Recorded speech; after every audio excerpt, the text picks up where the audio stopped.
Vamos a compartir la palabra del Señor en esta tarde y vamos a prepararnos para recibir este mensaje. Hemos cantado, hemos adorado al Señor. Ahora es un momento especial donde queremos aprender de la palabra de Dios. Así que cierra tus ojos y pídele al Señor que hable a tu corazón y que podamos disfrutar de este tiempo. Aleluya. Señor, te damos muchísimas gracias en esta tarde por esta oportunidad y este privilegio que nos das de estar aquí reunidos. Gracias, Señor, porque hemos sentido tu presencia desde que esta tarde hemos entrado por esas puertas. Sabemos que tú estás en medio de nosotros. Quiero pedirte que tú bendigas esta palabra y que sea de bendición para todos y cada uno de nosotros, que podamos interiorizar estas verdades y que podamos, Señor, oír tu voz y aprender de ti. Te lo pedimos en esta tarde con todo el corazón, en el nombre de Jesús. Amén y amén. Quiero llevarles a Juan, capítulo 8. Después iremos un poquito más adelante. Concretamente quiero leerles el versículo 32. Los niños sí pueden pasar a sus clases, por favor, a las clases de la escuela dominical. Muy bien. Las maestras de escuela dominical me pidieron que ya comencemos a preparar más salones para los niños, porque gracias al Señor tenemos un problema para meter a más niños. Así que después vamos a tener una reunión a ver dónde metemos a tantos chicos. Juan capítulo 8, verso 32 es un versículo que todos ustedes, si se han fijado, lo tienen ya que saber de memoria, porque justamente lo tenemos aquí arriba. Conoceréis la verdad y la verdad os hará libres. ¿Lo decimos juntos? Conoceréis la verdad y la verdad os hará libres. Nos vamos a San Juan, capítulo 18, del versículo 36 en adelante. Juan 18, 36. Respondió Jesús: mi reino no es de este mundo. Si mi reino fuera de este mundo, mis servidores pelearían para que yo no fuera entregado a los judíos. Pero mi reino no es de este mundo. Le dijo entonces Pilato: ¿luego tú eres rey? Respondió Jesús: tú dices que yo soy rey. Yo para esto he nacido y para esto he venido al mundo, para dar testimonio a la verdad. Todo aquel que es de la verdad, oye mi voz. Escuchen la pregunta de Pilato ahora. Le dice Pilato: ¿qué es la verdad? Y cuando hubo dicho esto, salió otra vez a los judíos y les dijo: yo no hallo en él ningún delito. Qué pregunta tan interesante. ¿Qué es la verdad? ¿Dónde puedo encontrarla? Una autoridad romana haciéndole semejante pregunta al Señor Jesucristo. Desde el principio de los tiempos, si ustedes comienzan a leer la Biblia con detenimiento, se van a dar cuenta de que Dios siempre ha querido compartir verdades con el hombre. Dios siempre ha querido bendecir a la humanidad, siempre. Y todo lo que Dios ha ido enseñando y compartiendo y transmitiendo a lo largo de los tiempos es para que el hombre conozca las verdades, los principios de Dios, los principios del reino de Dios, a través de los cuales Dios se da a conocer y Dios se manifiesta y Dios opera en la vida de los seres humanos. Pero toda la verdad de Dios no fue revelada de golpe, sino que podemos decir en cierto sentido que la verdad de Dios, las verdades de Dios, fueron reveladas progresivamente. Adán no tenía todas las verdades, Abraham tampoco las tenía, ni David, sino que fue algo que Dios fue manifestando con el paso del tiempo. Ahora, hay un momento puntual en la historia en el cual Dios, a través de un hombre llamado Moisés, decide dar, permítame la palabra, un gran paquete de verdades para que él a su vez se las transmita al pueblo de Israel. Y ese paquete de verdades, ese montón de grandes enseñanzas e instrucciones verídicas de parte de Dios, la conocemos con el nombre de la Torá, o la ley de Moisés, el Jumash, el Pentateuco, los primeros 5 libros de la Biblia, donde ustedes pueden encontrar instrucciones y verdades que se pueden aplicar a la familia, a la economía, a la agricultura, al comercio exterior, a las relaciones entre seres humanos, etcétera, etcétera. Total, 613 mandamientos, 613 verdades que Dios transmite al pueblo de Israel, y a su vez el pueblo tenía la obligación de transmitirlas al mundo, porque Israel tenía que ser en aquel tiempo la luz en medio de la oscuridad donde estaban las naciones que le rodeaban. Pero sin embargo, cuando vamos al Nuevo Testamento, al Nuevo Pacto, encontramos que la verdad en sí misma, ese concepto que decimos, bueno, la verdad, ¿dónde está? ¿Se puede medir? ¿Se puede pesar? ¿Se puede enseñar? Ese concepto de la verdad se encarna, se humaniza en la persona de Jesús. Él llega a decir un día en una conversación muy interesante que mantiene con sus discípulos, si la quieren conocer, está en Juan capítulo 14, donde él observa a sus discípulos después de haberles anunciado que se va a marchar, que tiene que volver a la presencia del Padre. Pues él dice que los nota tristes y les dice, miren, no se turben, no se preocupen, no se turbe vuestro corazón. Si creen en Dios, crean también en mí. En la casa de mi Padre muchas moradas hay. Si así no fuera, yo os lo hubiera dicho. Yo simplemente lo que voy a hacer es, voy a ir a preparar un lugar para que donde yo estoy, vosotros también estéis conmigo. Y ustedes saben a dónde voy, sabéis el camino. Y en ese momento le interrumpe un discípulo, Tomás, y le dice, Señor, no sabemos a dónde te vas. No tenemos ni idea de lo que nos estás diciendo. ¿Que te vas a dónde? Si no sabemos a dónde vas, ¿cómo vamos a saber el camino? Y es entonces cuando el Señor le responde ese versículo que todo creyente prácticamente sabe de memoria, aunque lleve 3 días leyendo la Biblia, Juan 14:6, que dice, yo soy el camino, yo soy la verdad y yo soy la vida. ¿Cuántos dicen amén? Un versículo realmente extraordinario. Ahora, hay 300, lo tengo aquí apuntado, 317 versículos en toda la Biblia donde aparece la palabra verdad. La palabra verdad aparece en el Antiguo Testamento, aparece en el Nuevo Testamento. Es el deseo de Dios que el hombre conozca la verdad. Y la palabra verdad en hebreo se pronuncia emet.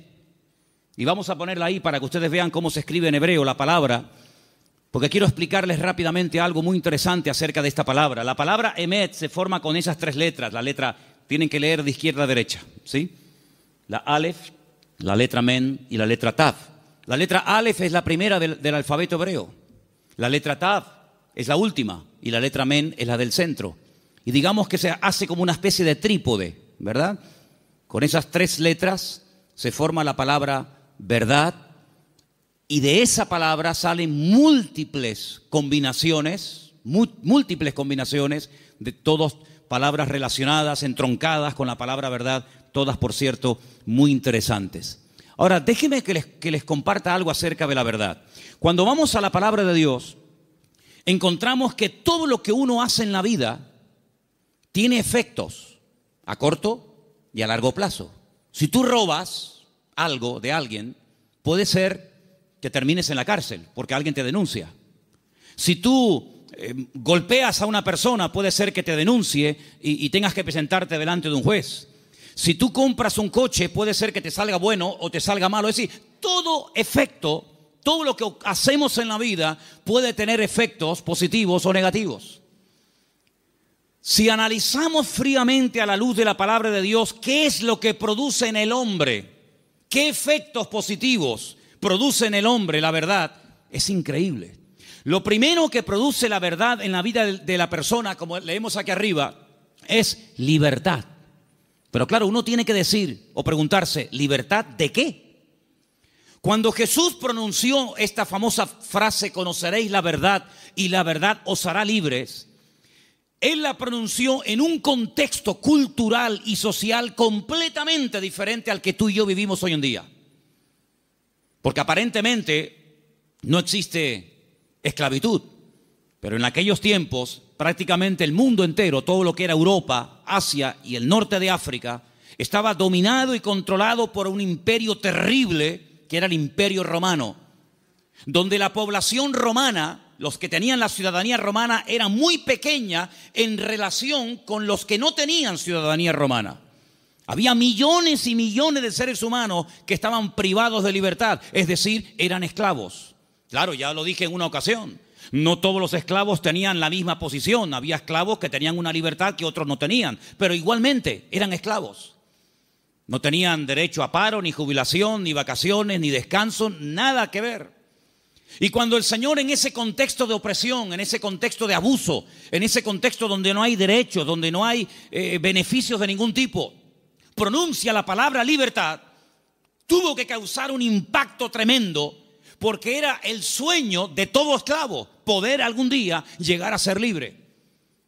La libertad que el Señor ofrece en su palabra no está basada en una libertad temporal, no está basada en una libertad que yo he podido comprar con dinero. ¿Se acuerdan ustedes cuando un día fueron a azotar a Pablo? Él dijo: yo soy ciudadano romano. Los ciudadanos romanos tenían derecho a ser juzgados previamente antes de ser condenados. Así que ándate con ojo qué es lo que vas a hacer, porque yo soy ciudadano romano y tú me quieres dar una paliza con el látigo, sabes que no lo puedes hacer. Dice que tuvieron temor. Y el centurión, la persona que lo iba a castigar, le dice: yo con una gran suma de dinero obtuve la ciudadanía. ¿Y tú de dónde tienes la ciudadanía romana? Dice: yo la tengo desde la cuna, porque él fue ciudadano romano desde su nacimiento. Y es interesante notar cómo en la Biblia hubieron personas que se jugaron la vida y se escaparon de la opresión de sus amos porque querían ser libres. Y tenemos una carta en el Nuevo Testamento, que es la famosa carta de Pablo a Filemón, donde él intercede por la vida de un esclavo llamado Onésimo, cuyo nombre significa útil, pero que fue un inútil durante un tiempo y le robó y le defraudó. Y Pablo intercede delante de su amo para que no lo mate. Y le dice: mira, recuerda que tú me debes algunos favores y estoy convencido que por la madurez que creo que tienes, tú vas a hacer mucho más de lo que te estoy pidiendo. Y si algo te ha robado o si en algo te ha defraudado, ponlo a mi cuenta, dice el apóstol Pablo. Y en cierto sentido es como una metáfora, aunque fue un hecho real, es como una metáfora de lo que ha ocurrido en nuestra vida. Porque la Biblia dice que espiritualmente hablando, todos nosotros durante años de nuestra vida fuimos esclavos de nuestras pasiones y deseos, esclavos de complejos, esclavos de ataduras, esclavos en definitiva del pecado. Creíamos que éramos, y en el fondo éramos unos auténticos esclavos, o vivíamos para una sustancia que nos tenía atrapados y anulada completamente nuestra libertad y nuestro libre albedrío. Hasta que dice la Biblia que a través de la sangre de Jesucristo, que venció al diablo y rompió todas las ataduras en la cruz del Calvario, dice que Él compró nuestra libertad a precio de sangre. Y por eso Pablo, cuando le escribe, por ejemplo, a una iglesia en Galacia, le dice: hermanos, ahora que sois libres, sed maduros y no utilicéis la libertad como ocasión para la carne. Es decir, no paséis de la libertad al libertinaje, sino que la libertad que Dios os ha dado es para poder escoger y para poder discernir y para poder saber lo que os conviene y lo que no os conviene. La libertad viene a raíz de conocer la verdad. No hay libertad si uno no conoce la verdad. No hay peor tragedia en la vida que creer en una mentira creyendo que es una verdad. ¿Cuántas personas se inmolan cada día en el mundo y son capaces de explotarse y morir matando a otros seres humanos porque creen en la gran mentira de que si hacen eso inmediatamente llegarán al paraíso donde lo están esperando no sé cuántas mujeres vírgenes? Son personas sinceramente equivocadas. No son falsos, no son hipócritas, son personas que son capaces de dar la vida, pero por una gran mentira, creyendo que es la gran verdad de todos los tiempos. ¿Cuántas personas se han equivocado de camino, espiritualmente hablando? Como dice el proverbio, hay caminos que al hombre le parecen derechos, pero son caminos de muerte. En otras palabras, no hay libertad hasta que verdaderamente tú conozcas la verdad. Y cuando conoces la verdad, tienes paz, tienes seguridad, no tienes temor de nada ni de nadie, porque la verdad te hace libre, la verdad te hace dormir tranquilo, la verdad te quita todo temor al hombre, todo temor al día de mañana, todo temor a lo que te hagan o te digan. Porque la libertad gloriosa de los hijos de Dios está basada, está fundamentada en un hecho, y es en la verdad de la palabra de Dios. ¿Cuántos dicen amén? Vamos a leer un salmo. Salmo 86, versículo 11. Escuchémoslo. Enséñame, oh Señor, tu camino, caminaré yo en tu verdad. Afirma mi corazón para que tema tu nombre. El salmista le pide al Señor: enséñame, muéstrame el camino, para que yo pueda andar en ese camino, que dicho sea de paso, es un camino basado en la verdad. Hermanos, hay creyentes que han sido víctimas de falsas doctrinas.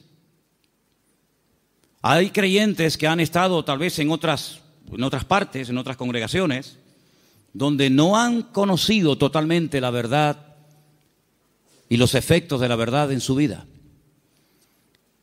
Una vez visitando un grupo de iglesias en la península, cuando terminé de predicar, el pastor que me había invitado me pidió si por favor podía decirle a los hermanos de la iglesia, los que quisieran, que pasaran adelante para que orara por ellos.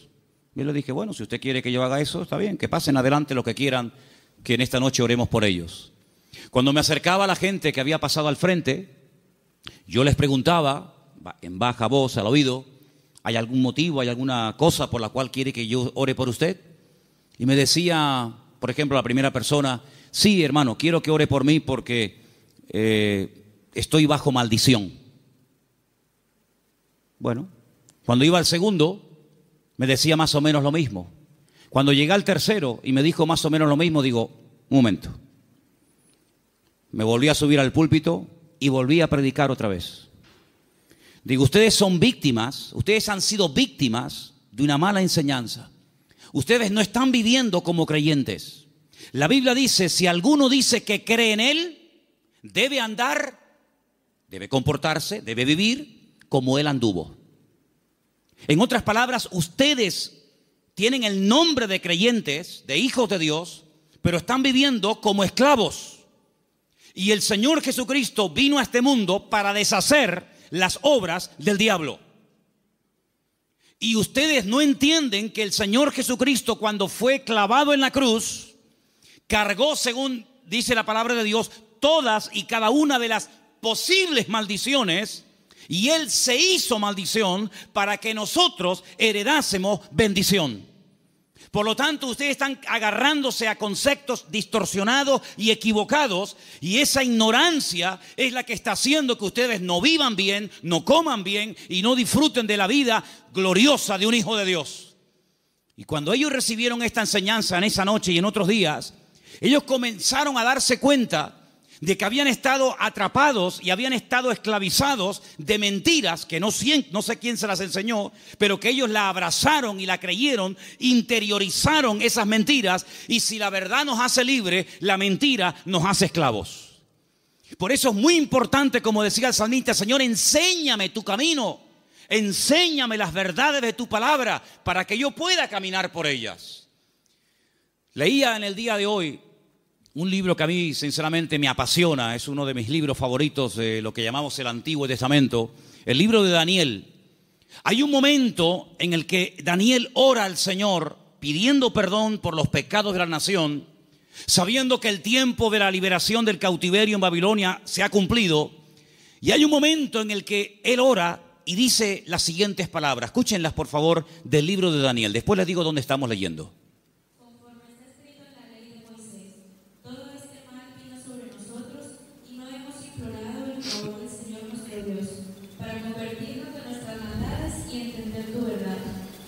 Daniel le dice al pueblo: la razón por la que nuestro templo fue destruido, la razón por la que miles de personas perdieron la vida y la ciudad está totalmente convertida en un montón de escombros, es porque no creímos, ni practicamos, ni vivimos según las verdades de Dios. De todos los profetas que había en aquel momento en Jerusalén profetizando, solamente había uno que decía la verdad. Todos los demás le decían a la gente lo que la gente quería oír. Había momentos en los que los profetas llegaban y decían: no tengan ningún temor, la ciudad de Jerusalén es indestructible, es la ciudad del gran rey, donde Él ha depositado y puesto su gloria y su presencia. Por lo tanto, ¿qué nación va a ser capaz de venir a Jerusalén y destruirla y quemar la casa de Dios? Olvídense de eso. Lo que Jeremías os predica es falso, es mentira. La ciudad de Jerusalén nunca va a ser tomada ni destruida por el rey Nabucodonosor. Sin embargo, el profeta Jeremías le decía, la ciudad de Jerusalén sería indestructible y el templo sería inviolable siempre y cuando viviéramos en santidad y viviéramos en orden. Pero no lo estamos haciendo. La ciudad se ha llenado de idolatría. El pueblo se ha corrompido. Hay inmoralidad, hay desorden. Es un caos, es un desorden espiritualmente hablando. Y eso es lo que le está permitiendo al enemigo tomar posesión de nuestra tierra. No crean ustedes, durante 40 años estuvo Jeremías predicando esto. Lo metieron en la cárcel, lo torturaron, quisieron matarlo en varias ocasiones. Incluso él llegó un momento en el que dijo, no voy a predicar más, no voy a hablar más, no sirve de nada. Diga lo que diga, no hacen caso. Pero sin embargo el Señor siempre decía, Jeremías, habla y no calles, habla y no calles. Que nunca diga el pueblo que no hubo voz de Dios en medio de Jerusalén. Él les decía, arrepiéntanse, conviértanse al Señor, corrijan sus malos caminos, vuelvan a la senda antigua. Y si no lo quieren hacer, hermanos, les daba el plan B, ríndanse al enemigo. Claro, decirles que se rindieran al enemigo, pero este hombre es un traidor. Este hombre lo que se ha pasado es al enemigo y lo que quiere es que le abramos las puertas de la ciudad al enemigo. Pero Jeremías les decía, es que hay dos opciones, queridos. O se arrepienten y piden perdón al Señor y Dios cambia la ciudad, pero como no lo vais a hacer, la ciudad va a ser tomada. Entonces, antes de perder la vida y pelear por una batalla que ya está perdida de antemano, ríndanse, acepten la evidencia y el Señor les perdonará la vida. Hermanos, ni una cosa ni otra. La ciudad fue destruida, todos lo sabéis. El templo fue quemado, los tesoros del templo fueron llevados a Babilonia. Miles de personas fueron deportadas, entre ellos, uno de ellos era Daniel. Y cuando pasan los años, él le dice al pueblo, hermanos, ¿no os dais cuenta que por no haber creído y practicado la verdad, nos ha pasado lo que nos ha pasado? Hermanos queridos, creer en mentiras, interiorizar mentiras, practicar mentiras, tiene consecuencias a corto y a largo plazo, todas y cada una de ellas destructivas. Si tú crees que eres un inútil, tú vas a vivir creyéndote que tú eres un inútil. ¿Quién te lo dijo? ¿Tu marido? ¿Papá? ¿El profesor? Y tú te has creído esa gran mentira, porque Dios no ha creado seres inútiles. Dios ha creado al hombre a su imagen y semejanza. Es el hombre el que se deteriora, el que se autodestruye a sí mismo. Pero Dios creó al hombre como la corona de la creación. Dios delegó en el hombre responsabilidades que no delegó en animales. Y Dios creó el mundo para el hombre, no el hombre para el mundo. Pero lamentablemente el hombre prefiere creer en mentiras en vez de creer en verdades. Y por eso muchas veces es un auténtico esclavo de su ignorancia, de sus errores y de sus mentiras. Pero la libertad gloriosa de los hijos de Dios viene única y exclusivamente cuando experimentamos la verdad en nuestras vidas. He preparado una pequeña selección de versículos. Vamos a leerlos, por favor. Algunos de ellos están en Proverbios. El anterior les dije que estaba en Daniel 9:13. Pero quiero que leamos esta pequeña selección de versículos donde vais a notar que en cada uno de ellos aparece la palabra verdad. Prestemos atención. Proverbios 3, versículo 3. Aparten de ti la misericordia y la verdad. Átalas a tu cuello, escríbelas en la tabla de tu corazón. David le daba tanta importancia a la verdad en la vida de su hijo Salomón que le dijo, nunca te apartes de la verdad. Si tienes que amarrarla de una forma metafórica en tu cuello, hazlo. Pero que la verdad sea el fundamento de tu vida, de tu existencia. Proverbios 16:6. Con misericordia y verdad se corrige el pecado, y con el temor de Dios los hombres se apartan del mal. Con misericordia y con verdad. No solamente con misericordia, sino también hay que decir, mira, esto te ha pasado por esto, por esto, por esto. Y como yo le dije al principio, prefiero que la gente se ofenda y se sienta aludida por oír verdades que endulzarles los oídos con adulaciones y con mentiras que al fin y al cabo lo que te van a perjudicar sin lugar a dudas. Por lo tanto, si hay algo en nuestra vida que tiene que ser corregido, no va a ser corregido con adulaciones. No pasa nada, no te preocupes. No, es que le acabo de pegar una paliza a mi mujer. No pasa nada, seguramente se lo merecía. ¿Cómo? ¿Tú qué dices? No, es que acabo de robar en la tienda. Bueno, seguramente no tenías para comer y claro, lógicamente tenías que robar. No, no. Las iglesias, por lo menos esta, no se abrió en su día para decirle a la gente lo que en el fondo le gustaría oír. Esta iglesia se abrió y se mantendrá abierta hasta que Dios quiera para predicar verdades, aunque duelan, aunque sean contrarias a lo que dice el mundo. Pero la verdad te hará libre y lo que queremos es que la gente que venga aquí sean libres de sus ataduras, de sus complejos y de cualquier otra historia que les esté haciendo daño. Por lo tanto, la verdad es la que va a corregir nuestra vida. Ahora, si tú buscas la verdad, dijo Séneca, corres el riesgo de encontrarla. Si buscas la verdad, puede ser que la encuentres y tendrás que hacer un ajuste entre tu creencia, entre tu doctrina, tu opinión personal y la verdad revelada de Dios. ¿Estás dispuesto a adaptarte a la verdad de Dios? Sigamos. Proverbios 28:20.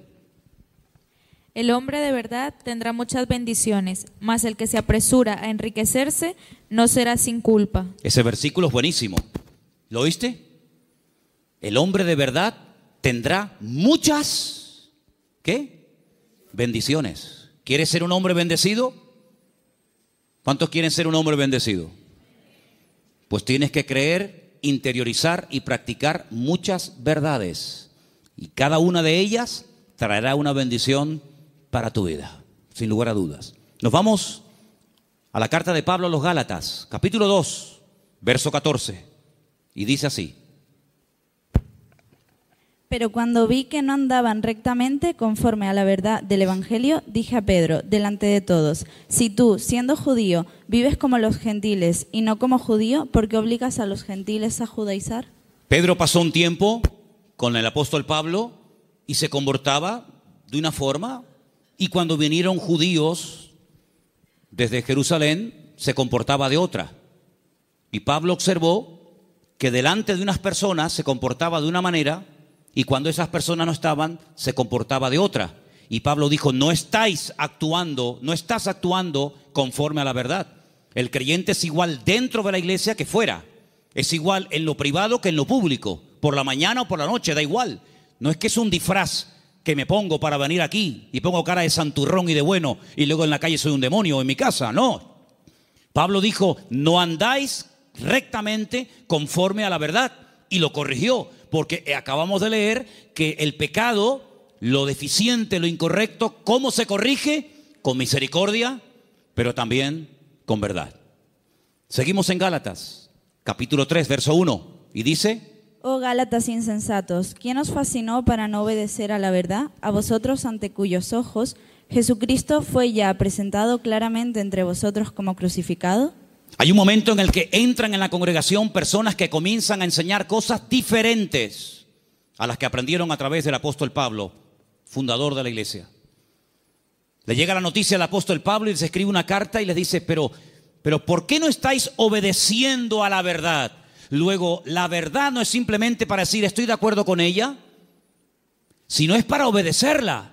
Es decir, por eso dije antes, no me diga amén y después hace otra cosa. Porque el daño se lo va a hacer usted. A mí no me va a producir ningún daño. El que usted diga a una cosa que yo predico amén y que luego no la practique, a mí no me va a perjudicar lo más mínimo.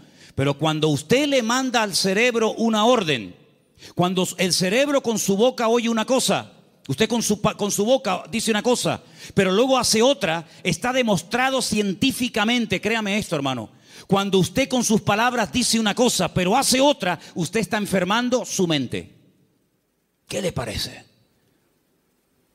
Últimamente se han hecho experimentos en este sentido y se han preguntado muchos médicos y muchos doctores y muchos científicos ¿cómo es posible que haya gente que aparentemente le tiene que ir bien en la vida, que tienen buenos trabajos, buenos coches, buena ropa, buena casa, etcétera, etcétera, y están como perturbados, están como algo, hay un conflicto en su mente? Y llegaron a la conclusión de que cuando una persona con la boca dice una cosa pero luego hace otra, está envenenando su cerebro.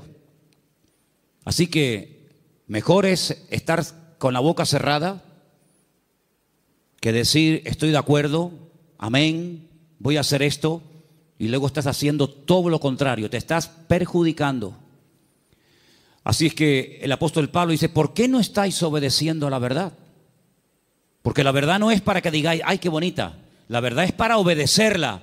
Y cuando se interioriza y se obedece a la verdad, automáticamente trae el fruto de paz, de seguridad, de libertad, etcétera, etcétera.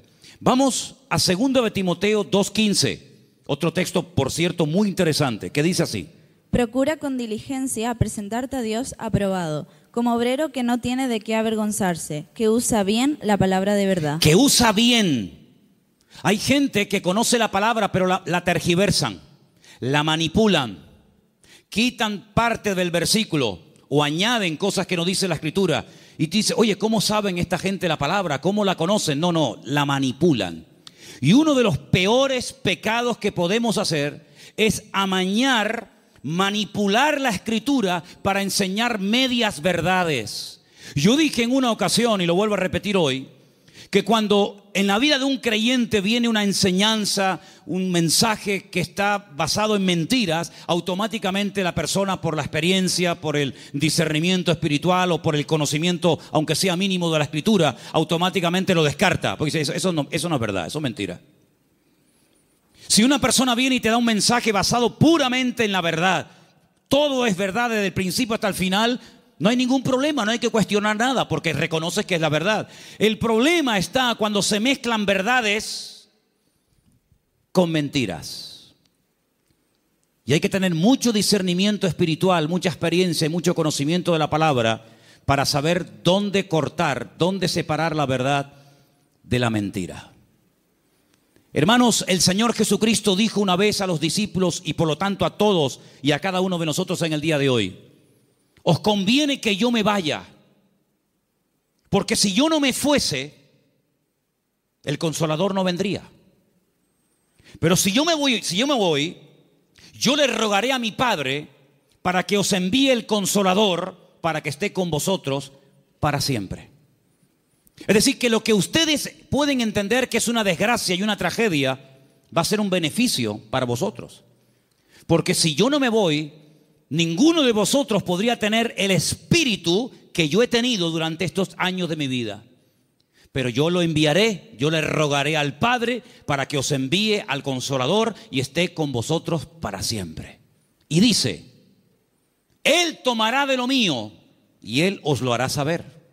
Número 2, Él os recordará todas las cosas que yo os he enseñado. Número 3, Él convencerá al mundo de pecado, de justicia y de juicio. Y dice algo muy interesante y lo he dejado para el final.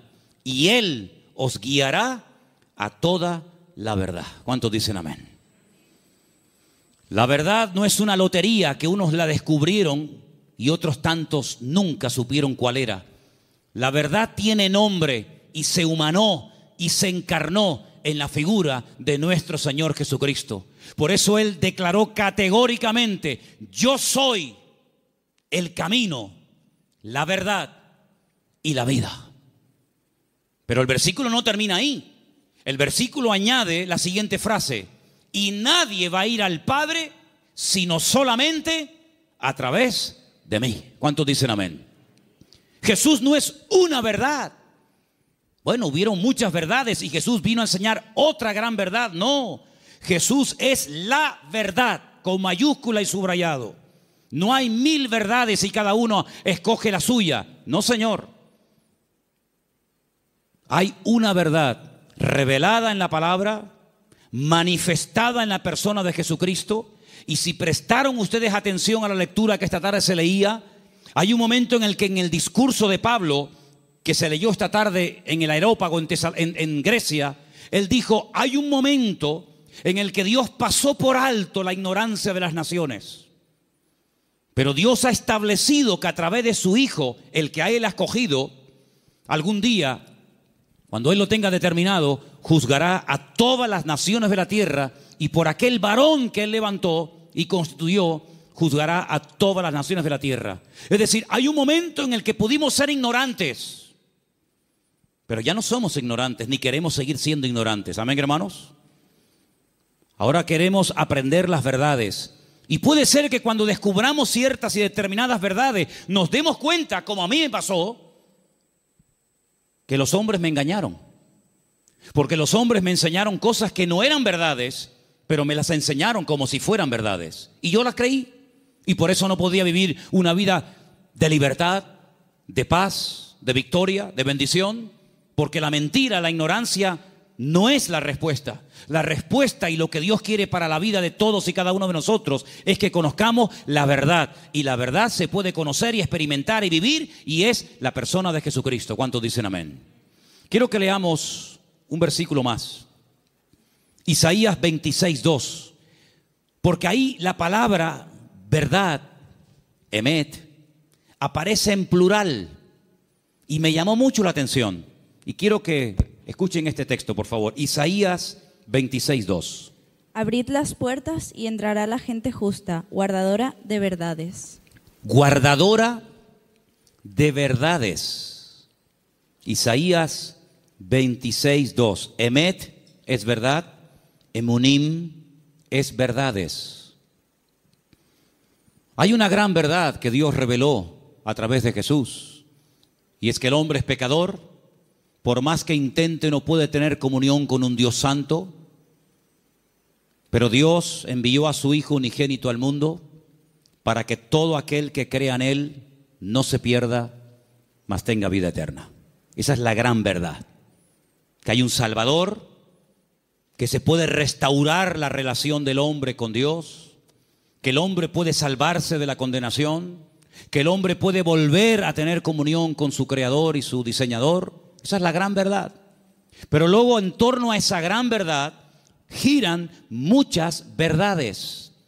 Y en los próximos domingos voy a compartir con vosotros varias de esas verdades en plural. Hoy quiero terminar este mensaje acerca de la verdad con 3 verdades. La primera, la que hemos mencionado recién, Juan 14:6. Yo soy el camino, la verdad y la vida. Nadie viene al Padre sino solamente a través de mí. Eso quiere decir que la ignorancia nos salva, que la religión no es lo que Dios ha provisto para la raza humana para que pueda volver a conectarse con Dios, sino que hay un camino y hay la verdad revelada y hay una vida que se manifiesta a través del Señor Jesucristo. Eso es una gran verdad. La segunda verdad que quiero compartir con vosotros, podría darte más de 150 versículos, pero solamente para los que toman nota les doy Mateo 23:19, donde dice que Él volverá otra vez a este mundo. ¿Cuántos dicen amén? Algunos dirán, ¿Jesucristo volverá otra vez aquí? ¿Sí? ¿No lo sabías? No, yo tenía pensado que Jesucristo ya nació y murió y bueno, dicen que resucitó y ascendió a la gloria, a la diestra de Dios Padre, pero no había oído que volverá. Bueno, pues si no lo has oído no es problema mío. Pero la Biblia dice en más de 150 ocasiones que Él volverá. Y en esta ocasión no pasará desapercibida su venida, como pasó en la primera venida, que había nacido en un pequeño pueblo de Judea, en el sur de Israel, llamado Betlehem, la casa del pan o Belén. Y en ese pueblo hay una montaña que se puede visitar hoy en día, donde había uno, porque tenía muchos, uno de los muchos palacios del rey Herodes, y el rey Herodes ni siquiera se había dado cuenta de que esa noche había nacido el Mesías al lado de su casa. Y de repente vienen unos señores de lejanas tierras haciendo una pregunta muy interesante. ¿Dónde está el rey de los judíos? Porque su estrella hemos visto en el oriente y venimos a adorarle. Y le están hablando a un rey, pero que realmente es un títere. No es el verdadero rey, no es de la línea genealógica de la casa de David, de la tribu de Judá. Es un rey que han puesto los romanos. Es un muñeco de quita y pon. Y por eso ellos se atreven a preguntarle al rey, entre comillas, de los judíos, ¿dónde está el rey de los judíos?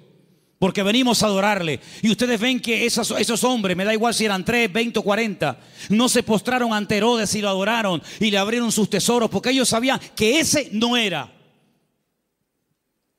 Y Herodes no lo sabía. Y tiene que mandar a llamar a los escribas y fariseos, los que estudiaban la escritura y hacían las copias de la escritura, para preguntarle, oye, ¿qué dice la Biblia acerca del Mesías? ¿Dónde tiene que nacer? Ya en aquel tiempo ya se había escrito dónde había que nacer. Si se lo hubieran preguntado no sé, por ejemplo, a Abraham o a cualquier otro personaje, no te hubiera dado respuesta. Pero en aquel momento ya estaba escrito en el libro del profeta Miqueas. que Jesús, que el Mesías, Yeshua, tenía que nacer en Belén de Judea. Eso es una gran verdad. Pero una gran verdad también es que Él mismo dijo, me voy, pero volveré otra vez. Y la Biblia dice que tenemos que estar velando y orando porque no sabemos ni el día ni la hora, pero que volverá, volverá. Y cuando vuelva, todo ojo le verá, toda rodilla se doblará y todo el mundo se pondrá de rodilla y confesará que Él es el Señor para gloria de Dios Padre. Y no será algo que dice, bueno, ¿habrá venido? ¿No habrá venido? ¿Dónde está? Hermanos, será algo que va a tener un impacto a nivel mundial. Probablemente para algunos esto les suene a chino, esto les suene a algo como ciencia ficción, pero esto no es un cuento ni un mito, esto es palabra de Dios. Jesucristo viene y viene muy pronto. ¿Cuántos dicen amén? Y esa es una de las grandes verdades que no tenemos que olvidar. Y hermanos, estamos más cerca que nunca de la venida del Señor. Y hay cientos de señales y cientos de información, de datos que nos indican cuánto tiempo falta para venir. Y uno que se menciona muy poco, prácticamente nadie lo menciona, pero yo quiero mencionarlo esta tarde, es que dice el Señor que antes de que Él venga, vendría un tiempo de prueba a todas las naciones de la tierra. Pero también dice la promesa, pero si ustedes guardan mi palabra y no niegan mi nombre, yo les guardaré de la hora de prueba que ha de venir sobre todos los habitantes de la tierra. Y estamos viendo naciones tremendamente ricas que están en la más absoluta miseria. Y estamos viendo naciones que dicen, ¿cómo es posible que esto pueda ocurrir en tal lugar y en este momento? Hermanos, la hora de la prueba ha venido y ha comenzado. No habrá ni una sola nación de la tierra que no vaya a ser sacudida antes del retorno de nuestro Señor Jesucristo. Algunos miran a Estados Unidos como si fuera el paraíso terrenal. Antes de ayer me llamó un hermano de Estados Unidos, el hermano Adán. ¿Está ahora ahí? ¿Nos está viendo Adán? Ahora no. El hermano Adán es un hermano del Salvador que vive en California. Y de vez en cuando me llama y hablamos y me dice, si por casualidad gana el señor Trump en Estados Unidos, él ha dicho que no solamente tiene intención de echar a patadas a todos los latinos de Estados Unidos, sino a los hijos nacidos en territorio americano de padres latinos. Ahora resulta que se jugaron la vida muchos hermanos y personas veían a Estados Unidos como decir, no, vámonos para allá y mira tú por dónde, que a lo mejor, no lo sé, dentro de un año a todos los latinos los meten en un barco y los echan cada uno a su tierra. Y entonces yo le diré a más de uno, te lo dije, la salvación no se llama USA, la salvación se llama Jesucristo. Me escriben todos los días de Venezuela, todos los días me mandan correos pidiéndome ayuda, pidiéndome auxilio, que quieren salir por la frontera de Colombia, que quieren salir por no sé qué sitio. Y yo a todos les digo lo mismo. Digo, hermanos, en Venezuela hay iglesias de miles y miles de miembros que no hay en España. En Venezuela hay millones de creyentes, cosa que en España no hay. Es mucho más fácil que un venezolano se convierta que un español en España se convierta. Ustedes han experimentado avivamientos tremendos. Mi padre fue torero y toreó en el nuevo circo de Caracas. Hoy en día la plaza del nuevo circo en Caracas es una iglesia evangélica. Aquí jamás hemos visto una plaza de toros llena de creyentes. Bueno, hace unos años hicimos unos cultos aquí en la plaza de toros, pero lógicamente no se llenó. Pero siempre le digo a todo el mundo, Dios, ¿dónde es más poderoso? ¿Dónde Dios tiene más poder? ¿Dónde Dios actúa más poderosamente? ¿Dónde es más grande? ¿En Corea? ¿Dónde está la iglesia más grande del mundo? ¿Más de 1,5 millones de habitantes, de miembros? ¿En Estados Unidos? ¿En Europa? ¿En Brasil?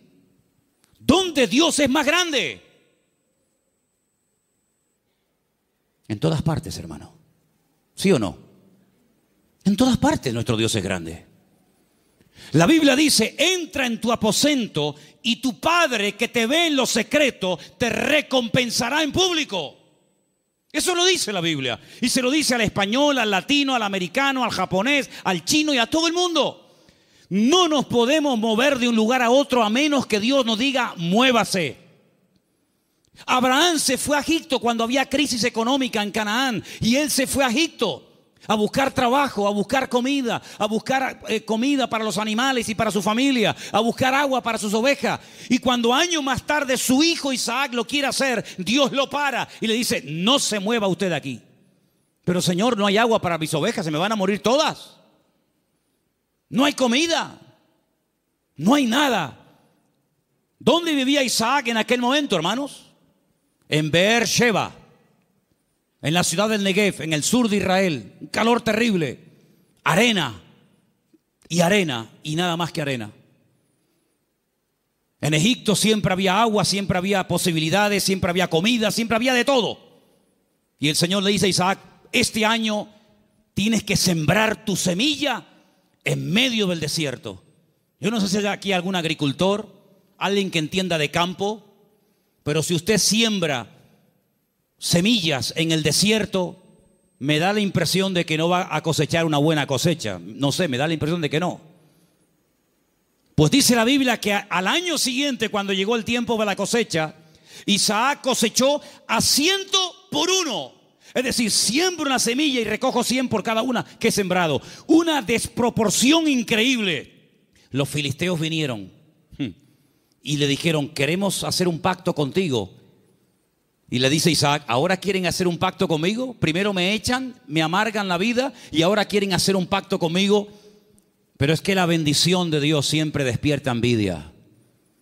Y los filisteos se dieron cuenta de que los pozos que él había heredado de su padre, estos por un acto de maldad le tiraban tierra y piedras y lo querían taponar, pero sin embargo abrían otro lugar y descubría agua y en otro y en otro. Y era imposible frenar y era imposible impedir que la bendición de Dios estuviera con Isaac. Y por eso ellos tienen que reconocer que este hombre tiene que tener la bendición de Dios, porque no es normal, es antinatural que un hombre siembre semillas en el desierto y tenga más cosecha que nosotros que hemos sembrado en buena tierra. Esto no es normal, esto no tiene lógica ninguna. Es que las cosas de Dios muchas veces no tienen lógica, es cuestión de fe, porque andamos por fe y no por vista. ¿Cuántos dicen amén? Entonces, hermanos, la gran verdad de todo esto, ¿cuál es? Busquen a Dios. Busquen a Dios donde quiera que se encuentren. Me da igual si es en Egipto, me da igual si es en Venezuela, me da igual si es en África, me da igual. Nosotros hemos ido a África unas cuantas veces, Armando lo sabe, y Luis también, que vino conmigo. Y hemos visto hermanos en África que tal vez materialmente no tienen ni la 10ª parte de lo que tú y yo tenemos hoy por hoy. Pero la bendición que esa gente tiene en el Señor, jamás en mi vida la he visto en este país, a pesar de que somos del primer mundo. Porque muchas veces confundimos el tener con ser. Y parece que cuando uno tiene, pues bueno, pues estoy bendecido. Yo les prediqué hace poco acerca del Salmo 37 y les dije, hay 2 tipos de prosperidad en la Biblia. Una visible, que es la que nos llama la atención, y otra que no se ve, pero que muchas veces es la genuina. Una que consiste en tener y otra que consiste en ser. Y el Señor nos está enseñando en estos tiempos, a ti y a mí, a ver si nos damos cuenta de una vez, que lo que tenemos que buscar es a Dios, que no hay que buscar trabajo, que no hay que buscar prosperidad, lo que hay que buscar es al Señor, porque buscando al Señor todo lo demás viene por añadidura. Y llevo 35 años predicando esto, y algunos lo hacen y otros todavía lo cuestionan, pero yo te digo, la Biblia dice, buscad primeramente el reino de Dios y su justicia, y todo lo demás vendrá por añadidura. Y uno dice, bueno, y si yo quiero estudiar y saber qué es todo lo demás, el mismo pasaje te lo dice. Jesús se para con sus discípulos y dice, vamos a ver, la gente del mundo, ¿qué busca sinceramente? La gente que no se congrega, ¿qué es lo que buscan? Bueno, pues buscan un buen trabajo para tener una buena casa, un buen coche si puede ser, buena ropa, poder viajar y tener vacaciones, y si me puedo comprar el ordenador de último modelo me lo compro, y si puedo. Esa es la meta de la gente del mundo, tener cosas a través de su esfuerzo de trabajo. Muy bien. Dice, pero vosotros no podéis vivir así. Ustedes lo que tienen que hacer es no preocuparse por qué voy a comer mañana, no preocuparse por lo que me voy a poner mañana de ropa. Ese estilo de vida es el estilo de vida de los gentiles, de los que no me conocen a mí. ¿Es que acaso ustedes no se dan cuenta que los pájaros no siembran ni guardan en graneros? ¿Y vuestro Padre Celestial los alimenta? ¿No os habéis dado cuenta de eso? Todo lo que Dios pone a nuestro alrededor es una enseñanza objetiva. Si no lo ves a Dios en el amanecer, lo ves en el atardecer. Si no en la luna llena o en la luna menguante. O lo ves en el canto del pájaro, en la ola. O en todas partes puedes ver a Dios si lo quieres ver. Si no lo quieres ver, no lo vas a ver a medio centímetro de tu cuerpo. Por lo tanto, el Señor dice, mire, los pájaros no siembran ni ciegan y Dios los alimenta. ¿Cuánto más a vosotros, hombres de poca fe? ¿Qué reprimenda les está echando el Señor? ¿Qué te crees, que por trabajar más vas a ganar más? Tú vas a ganar lo que Dios quiere que ganes. Ni un centavo más, ni un centavo menos. Ya es tiempo de dejarle a Dios que organice nuestro tiempo, que organice nuestro presente, que organice nuestro futuro. Es tiempo de que te comportes como un cristiano. Y un cristiano depende del Señor absolutamente para todo. Desde el aire que respira, desde el agua que toma, de la comida que come, absolutamente para todo. Para que Dios sea glorificado en cada una de las cosas. Esa es la vida que Cristo nos enseña. Y por eso muchas veces me han preguntado, Manolo, ¿por qué en la Biblia se veía tantos milagros con los cristianos? Y hoy en día apenas se ven milagros. Digo, claro, es lógico, hermano. ¿Cómo eran los cristianos del siglo I? Abnegados. Lo primero era la obra de Dios. Dice el libro de los Hechos. Yo no lo he escrito, por eso tengo toda la libertad del mundo para decir esto. Porque si yo lo hubiera escrito, parece que como que estoy defendiendo mis argumentos. Y yo estoy aquí arriba esta tarde defendiendo los argumentos de la palabra de Dios, no los míos. Y dice la Biblia que en la iglesia primitiva no había necesitados. No había hermanos con necesidad económica, ni uno. ¿Y qué hacían? ¿Qué hacían? ¿Cómo se lo montaba esa gente? Dice que los que tenían propiedades las vendían. Lo ponían el precio de lo vendido a los pies de los apóstoles. Y se repartía a todos según la necesidad que hubiera. Yo nunca he visto eso. Yo jamás en mi vida he visto eso. Que la gente se desprenda de su patrimonio para ayudar a hermanos que no tienen para comer o para pagar la luz. Yo nunca en mi vida he visto eso. Por eso en la iglesia primitiva se veían cosas que hoy en día no se ven. Dios no ha cambiado. El Evangelio no ha cambiado. Las verdades de Dios son inmutables. Pero he guardado para el final un versículo que fue el versículo que yo utilicé el día 31 de mayo de 1981, cuando a las 6 de la tarde en la calle Galileo 40 en Las Palmas de Gran Canaria yo me graduaba después de 3 años en el seminario. Este fue el texto que yo usé esa tarde cuando yo predicaba y se encuentra en Números 23, 19. Quiero que me lo pongas ahí para que lo leamos todos juntos. Ese fue el texto del primer mensaje que yo prediqué cuando me gradué de aquel seminario. Y al día siguiente, en junio, ya estaba aquí viviendo en Tenerife con 19 años de edad. Ya ha llovido algo. Dios no es hombre para que mienta, ni hijo de hombre para que se arrepienta. Él dijo y no hará, habló y no ejecutará. Quiero oírles, hermanos, léalo conmigo. Dios no es hombre para que mienta, ni hijo de hombre para que se arrepienta. Él dijo y no hará, habló y no ejecutará. Números 23, 19. Hay algo que Dios no puede hacer. ¿Saben lo que es? Mentir. Dios no puede mentir, porque Dios es veraz. No puede decir mentiras. ¿Tú dices mentiras? ¿Has dicho mentiras? Claro que sí, y yo también. Pero Dios no puede mentir. ¿Sabes la seguridad que nos da a nosotros hoy en el siglo XXI? Saber que el Dios que tenemos no miente. Es impresionante. Eso quiere decir que si Él dijo en su palabra que estará conmigo todos los días, estará conmigo todos los días. Eso quiere decir que nada me faltará si yo estoy en la mano del Señor y dependo totalmente del Señor.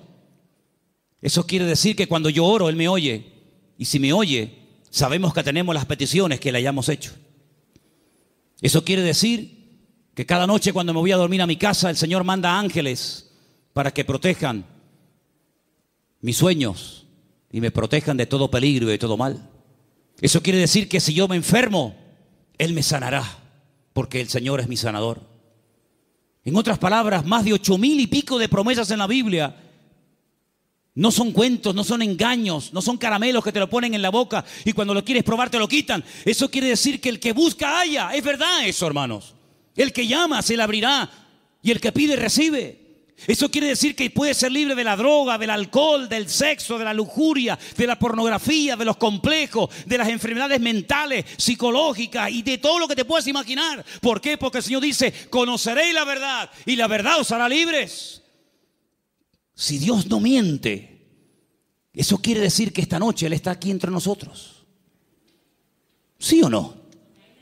Si Dios no miente, eso quiere decir que cuando a mí me metan en la caja, pasaré directamente a estar en la presencia de mi Señor. Si el Señor no miente, cosa que creo que no miente, quiere decir de que nunca jamás seremos cola, sino siempre seremos cabeza. Y podremos ir de victoria en victoria y de gloria en gloria y de triunfo en triunfo y de bendición en bendición, porque es lo que Dios dice en su palabra y lo que Él promete se cumple. ¿Cuántos dicen amén? Hoy en día, ¿quién no ha comentado en algún momento? Los políticos, por favor, todos dicen mentiras. Hace años no se hablaba así. Hace años los programas más vistos en televisión, ¿cuáles eran? Las tertulias que tenían que ver con algo de política. Ya mucha gente hoy en día está diciendo, yo no voy a votar, yo no voy a votar. Y el otro lo dice, y el otro, y el otro. ¿Y para qué? Porque la gente sabe que se han acostumbrado a mentir. Y vivimos en un mundo rodeado de grandes mentiras. Pero sin embargo nosotros tenemos un privilegio, y es que hemos conocido la verdad. Y por eso la verdad nos hace libres. ¿Cuántos dicen amén? Aproveche esa libertad. ¿Para qué? Para servir a Dios. Los años que te quedan de vida, el tiempo que te queda de vida, móntatelo de tal manera que te vas desprendiendo de muchas cosas y tener cada día más tiempo para descubrir las verdades que están reveladas en la palabra de Dios. Hoy hemos visto 3 verdades: que Él es el camino, la verdad y la vida, que Él volverá y que Dios no miente. El próximo domingo volveremos a ver más verdades de la palabra de Dios. Y cuanto más verdades vayan entrando en nuestra mente, cuanto más verdades vayamos asimilando en nuestra conducta, nuestro vocabulario, más mentiras van a ir saliendo y más libres y más prósperos y más bendecidos seremos. Porque quiero solamente recordarles el versículo que se leía esta tarde, que el hombre bendecido es el hombre que cree, obedece y vive en la verdad de Dios. ¿Cuántos dicen amén? Cierra tus ojos ahí donde estás. Pídele al Señor que te revele sus verdades. Pídele al Señor. Muéstrame tus verdades, Señor. Muéstrame las grandes verdades de tu palabra para que yo pueda conocerlas y vivirlas en mi vida. Y pueda con tu ayuda y con tu bendición vivir una vida sobrenatural. Aleluya. Gracias, Padre. Gracias, Señor.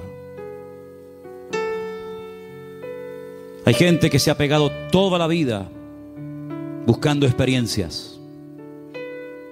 Han viajado, han leído libros, han estado en diferentes grupos y lugares buscando, buscando y buscando. El Señor dice: venid a mí,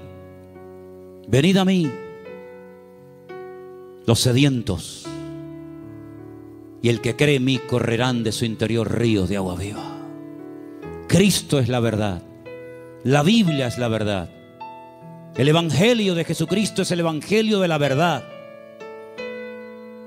Así que si estás buscando la verdad, acepta, recibe a Cristo en tu corazón. Después congrégate donde quieras. Si te gusta aquí, amén. Si quieres ir más allá, donde tú quieras. Solamente te pido que si en esta tarde hay alguien entre nosotros buscando la verdad se llama Jesús.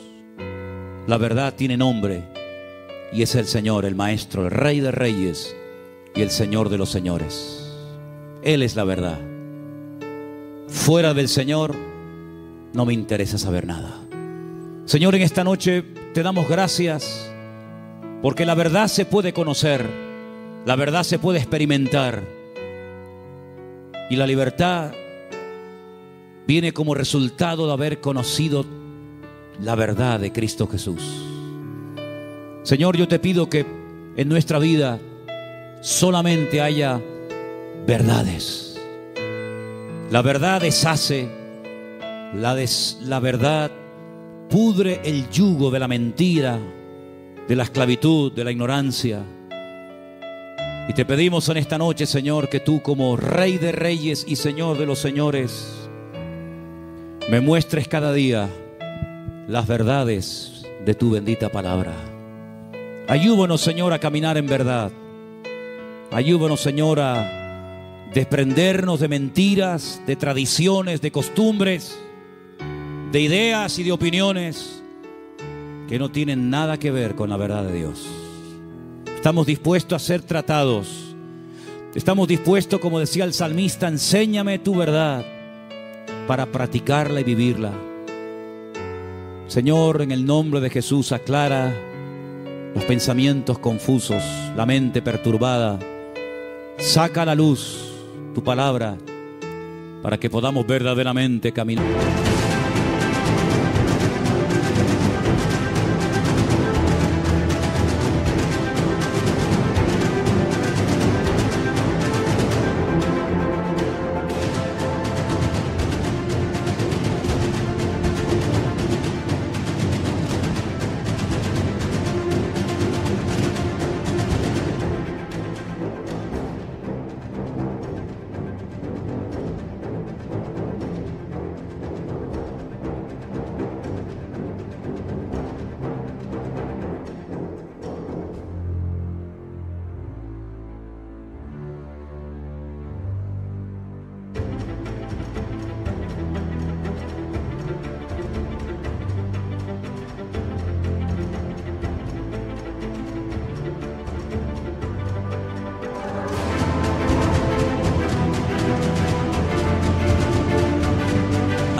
La libertad gloriosa de los hijos de Dios. Aleluya. Bendito sea tu nombre, mi Dios. Ahí donde estás sentado, ora al Señor. Ora al Señor para que Él te muestre su verdad. Decía un hombre en una ocasión: cuando me muestran una verdad, yo me alegro, pero me alegro mucho más cuando yo descubro esa verdad. Y eso es lo que yo quiero que tú le pidas al Señor. Señor, estoy dispuesto a oír, a aprender y a recibir de otras personas. Pero Señor, quiero yo mismo descubrir y experimentar las verdades. Ayúdanos, Señor.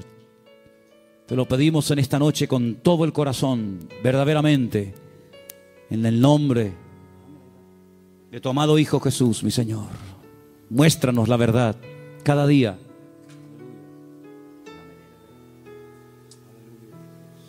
Te adoramos en esta tarde, Señor. Quiero que ores por la persona que está a tu lado. Si es conocido, tu marido, tu esposa, un hermano, no sé. Tómalo por la mano. Quiero que hagas una oración por él. Bendícelo. Hola. Abrir la guitarra del canal de Manolo. El canal de Manolo y poner el efecto. Bendice a tu hermano. Bendice a esa familia, a ese hermano, a esa hija.